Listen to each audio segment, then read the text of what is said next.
Hello everyone, this is Professor Keen. Today I'll be continuing my discussion of the law of the lever. This is from a student's guide, volume 2, chapter 6, and the reference is day 2 of Galileo's Dialogues Concerning Two New Sciences. You might remember that at the end of my previous lecture, I simply stated what the law of the lever is. So let me restate that. I'm going to use the same words that Galileo uses. It's a bit of a mouthful, but I think you'll see that it makes sense. Then what I'll do is I will briefly state it, kind of translate it into a mathematical form, and then instead of just trying to memorize the formula, we're going to try to see where this formula comes from. Okay, so what is the law of the lever? And here Galileo is talking about like a bar. You might think of a bar resting on a fulcrum or perhaps a teeter-totter. Okay, you're probably familiar with the teeter-totter.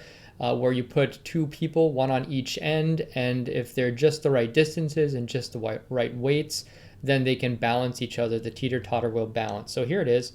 For a bar on a fulcrum, he says, the force bears to the resistance the inverse ratio of the distances which separate the fulcrum from the force and the resistance. Okay, so again, the force bears to the resistance the inverse ratio of the distances which separate the fulcrum from the force and the resistance. Okay, so what does that mean?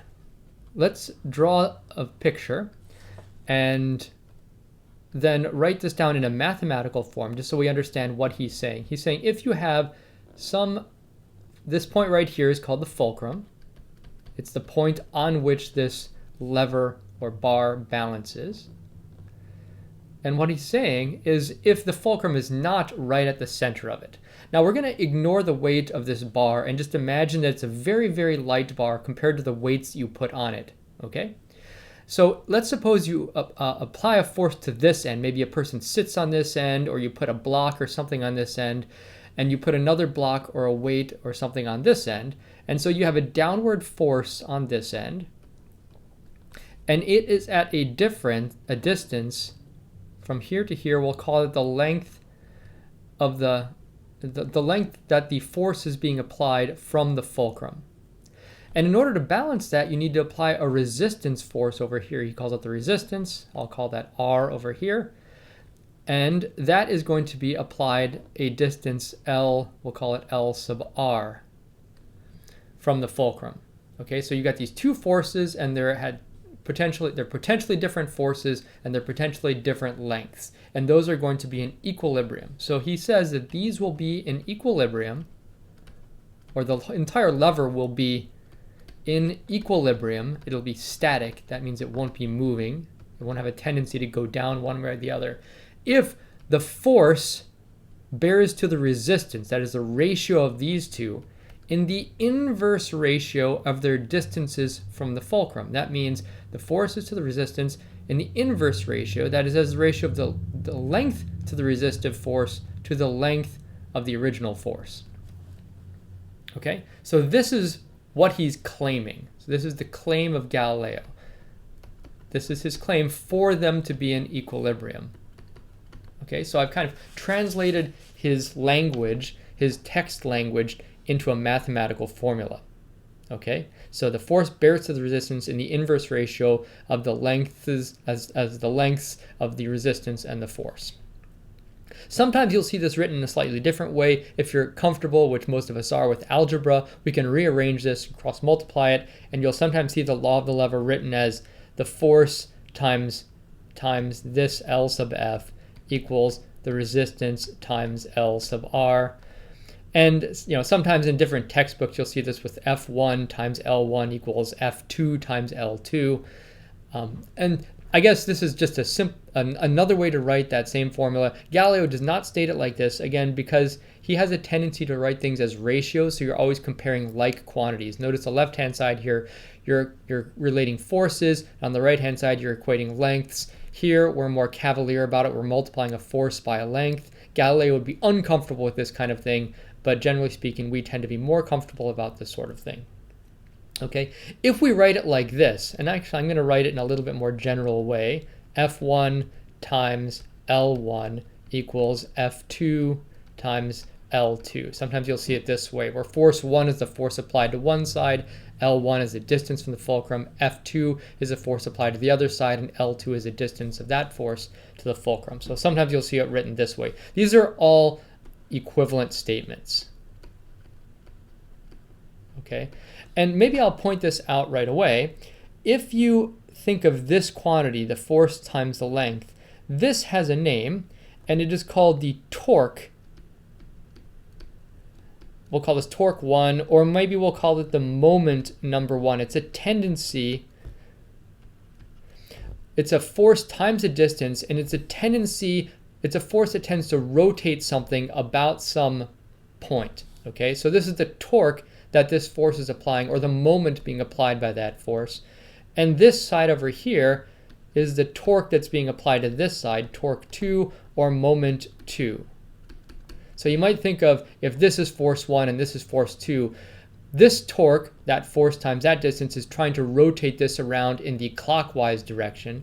And this, if this was force 2 and this was length 2, this torque, force 2 times length 2, would try to rotate this around in the counterclockwise direction. And so the law of the lever is also, you can say that the torque in one direction is equal to the torque in the other direction, or the moment in one direction is equal to the moment in the other direction.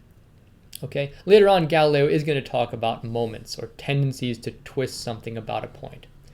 Okay, so kind of from here on, we are doing a little bit more modern notation. This is the way Galileo is thinking about it for the time being. Okay, now what I've done so far is I simply stated what the law of the lever is, what Galileo's claim is, but notice we have not proven this. All we've stated is this is what Galileo says.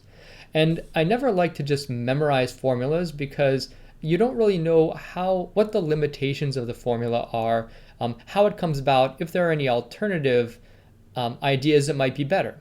So how do we know the law of the lever is correct? And is it correct? How do we know if this is correct, if it's a true formula? Well, there are two ways to approach this. I'll give two answers. The first answer is one could do this empirically or experimentally to limited precision. We could do this experimentally. You could go into your laboratory and set up a fulcrum and a ruler or something like that, and apply different forces to the sides and measure how long the lever arms have to be in order for them to balance, and take enough data that you're convinced that this is approximately correct. Of course, this will give you an approximate, tell you whether or not this is approximately right. This is an approximation, since it's experimental. And experiments only give you approximate results, of course, always. The other way, and this is the way Galileo does it, he does it deductively. He says you don't need to even go into the laboratory. This is interesting because we think of Galileo as kind of a hard-nosed experimentalist who's interested mostly in observation as a scientific method. But he says, no, you can prove this strictly deductively. That is, we could prove this to be true mathematically starting from a self-evident axiom. We could simply deduce this or prove this mathematically or geometrically, mathematically/geometrically, beginning with a single self-evident axiom. That's what an axiom is. It's either something we all take to be true or we all consider to be obviously true. A single self-evident axiom. If you accept this one axiom, which he argues we all should, then you can simply deduce the law of the lever geometrically. And that is what we are going to do here. And he says, by the way, in the course of these dialogues, remember this is a discussion between Sagredo, Simplicio, and Salviati. They're discussing this, and one of them, I don't remember, it might have been Simplicio, who said, yes, Aristotle knew about the law of the lever, and he's right. But Salviati goes on to say that it was Archimedes who first gave a geometrical demonstration of the law of the lever. Archimedes was also an ancient Greek philosopher, and he tended to be more mathematical than Aristotle was. So anyhow, what we're going to do is, I think I'm probably going to run out of time. So I'll just reiterate here is that this is an Archimedean proof that Galileo recites.